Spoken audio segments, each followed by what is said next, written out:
اعوذ باللہ من الشیطان الرجیم بسم اللہ الرحمن الرحیم الصلاۃ والسلام علیکہ یا رسول اللہ صلی اللہ علیہ وآلہ وسلم۔ السلام علیکم ورحمۃ اللہ وبرکاتہ۔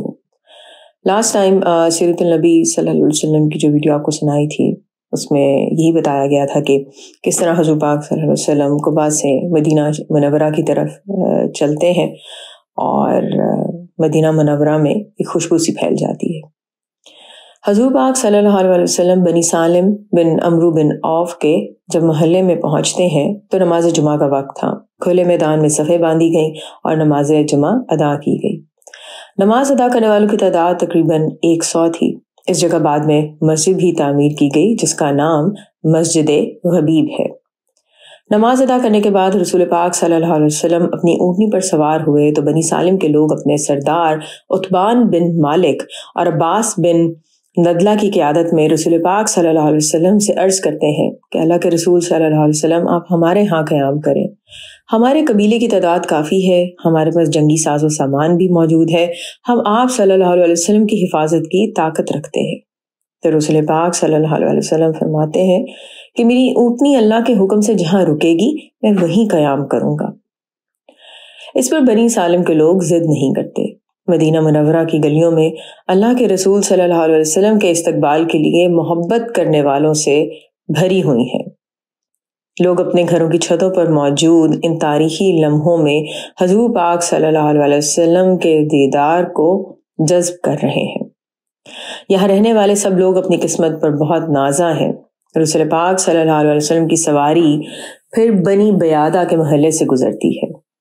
زیاد بن لبید اور فروہ بن عمرو اپنے قبیلے کے لوگوں کے ساتھ رسول پاک صلی اللہ علیہ وسلم سے عرض کرتے ہیں کہ اللہ کے رسول صلی اللہ علیہ وسلم ہم بہت خواہش مند ہیں کہ آپ صلی اللہ علیہ وسلم ہمارے مہمان بنیں۔ ہم میزبانی کی اہلیت رکھتے ہیں اور آپ صلی اللہ علیہ وسلم پر جاں نثار کر دیں گے۔ رسول پاک صلی اللہ علیہ وسلم ان کو بھی یہی فرماتے ہیں کہ میری اونٹنی اللہ کے حکم سے جہاں رکے گی وہی میرا مسکن ہوگا۔ مدینہ منورہ میں ہر قبیلہ چاہتا ہے کہ رسول پاک صلی اللہ علیہ وسلم ان کے مہمان بنے، اور رسول پاک صلی اللہ علیہ وسلم کسی کا دل بھی نہیں توڑنا چاہتے، اسی لیے اللہ تعالیٰ کے حکم کے منتظر ہے۔ پھر رسول پاک صلی اللہ علیہ وسلم کی سواری محلہ بنی سعدہ میں داخل ہوئی تو سعد بن عبادہ بن دلیم اور منذر بن عمرو رسول پاک صلی اللہ علیہ وسلم سے مل کر اپنے قبیلے کے لوگوں کی طرف سے وہاں پر رکنے کی درخواست کرتے ہیں۔ انہیں بھی رسول پاک صلی اللہ علیہ وسلم وہی جواب دیتے ہیں۔ اس کے بعد رسول پاک صلی اللہ علیہ وسلم کی سواری محلہ بن حارث سے سعد بن ربی، خارجہ بن زید اور عبداللہ بن رواحہ کے محلوں سے گزرتی ہے۔ ہر محلے کے لوگ رسول پاک صلی اللہ علیہ وسلم سے درخواست کرتے ہیں کہ آپ صلی اللہ علیہ وسلم ان کے محلے میں رکیں، لیکن رسول پاک صلی اللہ علیہ وسلم اللہ تعالیٰ کے حکم کا انتظار کر رہے تھے۔ بنی نجار بن عدی کا محلہ رسول پاک صلی اللہ علیہ وسلم کے دادا حضرت عبد المطلب بن ہاشم کی والدہ سیدہ سلمہ بن عمرو کے خاندان کی وجہ سے جانا جاتا تھا۔ اس قبیلے سے سلید بن قیس اور اسیرہ ابن ابو خارجہ اپنے لوگوں کے ساتھ رسول پاک صلی اللہ علیہ وسلم کو اس رشتہ داری کا حوالہ دے کر اس بات کا یقین دلانے کی کوشش کرتے ہیں کہ وہ اپنی خدمات، حفاظت اور رہائش میں کوئی کسر نہ چھوڑیں گے۔ لیکن رسول پاک صلی اللہ علیہ وسلم اللہ تعالیٰ کے حکم کے منتظر تھے۔ سب لوگ اس بات کے انتظار میں ہیں کہ دیکھیں کہ رسول پاک صلی اللہ علیہ وسلم کس کے گھر قیام کریں گے۔ مدینہ منورہ کے تمام بڑے سردار رسول پاک صلی اللہ علیہ وسلم کو یہ پیشکش کر چکے تھے۔ رسول اللہ صلی اللہ علیہ وسلم کی اونٹنی اب عبداللہ بن ابی ابن سلول کے قلعہ نما گھر کے باہر سے گزر رہی ہے۔ عبداللہ بن ابی گھر کے باہر اپنے ٹانگوں اور کمر کے گرد چادر لپیٹے بیٹھا ہے۔ یہ بنی الحبلہ کا محلہ ہے۔ رسول پاک صلی اللہ علیہ وسلم جانتے ہیں کہ عبداللہ بن ابی بہت اثر و رسوخ رکھتا ہے۔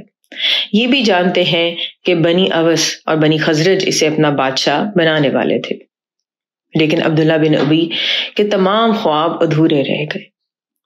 رسول پاک صلی اللہ علیہ وسلم نے ہر قوم کے سرداروں یعنی بڑوں کی عزت کی اور یہی تاکید کی جو کہ انسانی نفسیات کے عین مطابق تھی۔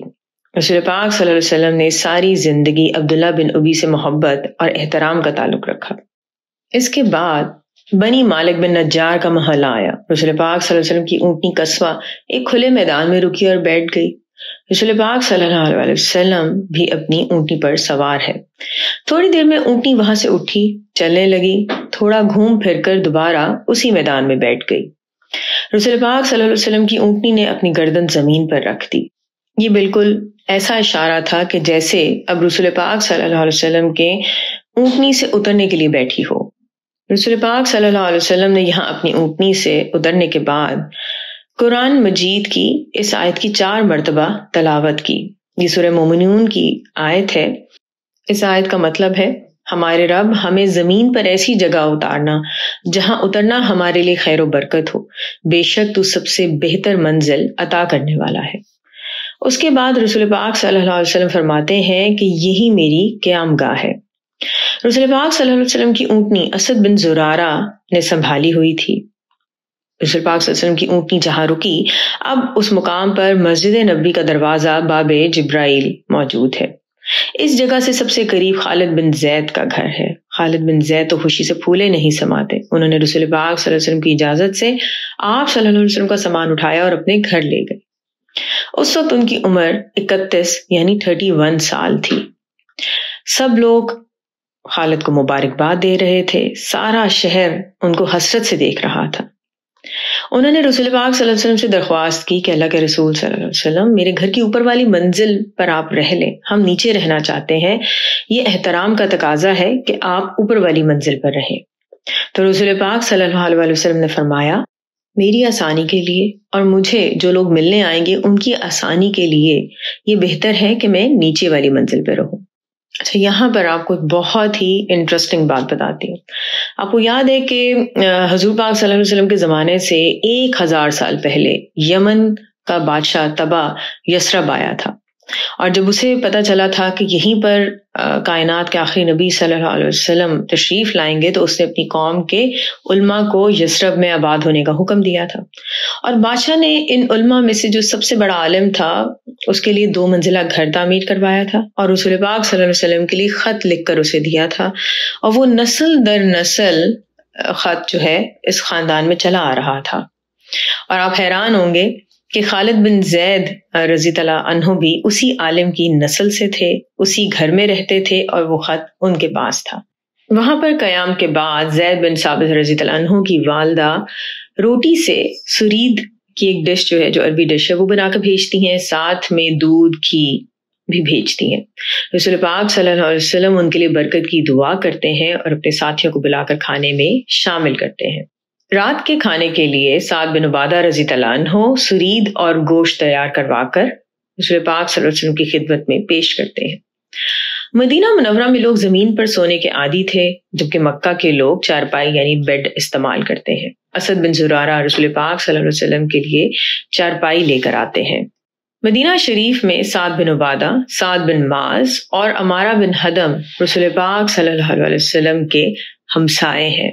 سبحان اللہ، کتنے خوش قسمت لوگ ہیں کہ جنہیں حضور پاک صلی اللہ علیہ وسلم کا ہمسایہ بننے کی توفیق عطا ہوئی۔